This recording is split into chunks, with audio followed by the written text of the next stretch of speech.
The deadline has changed for today. Should we expect that June 30th is a firm deadline for the administration, or could we be on June 30th sitting here with you saying, well, if things continue to make progress, we'll continue to have conversations?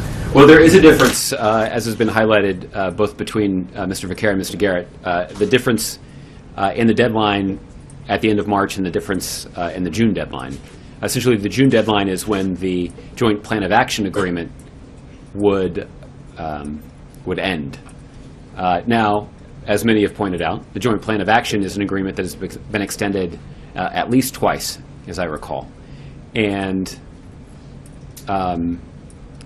but again, the fact that it's been extended twice is evidence that we've been negotiating over this for a long time. On July 1st, is that when the president starts to consider other options and walks from the table? Well, I actually would say that if we're not able to reach a political agreement in the timeline that we've described, then we would walk away from the negotiating table.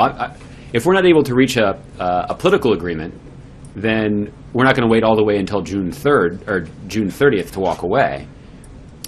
Again, because of the way that these negotiations are structured, we believe it's important for us, when I say us, I mean Iran and the international community, to reach a top-line political framework prior to entering into the more technical negotiations. And it's important to leave some time for those technical negotiations to take place.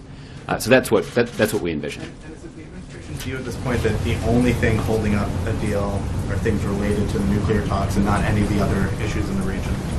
That is our view. Yes. And to be specific, the P5+1 is united. The United States and our international partners are united in our negotiating position. So what's really holding up the talks is the specific commitment from the Iranians that we need to see, and that's what we're making progress against. But we're only going to, and that is what would lead us to continuing the conversations tomorrow. Is if we're not able to reach an agreement tonight, but yet the conversations continue to be productive.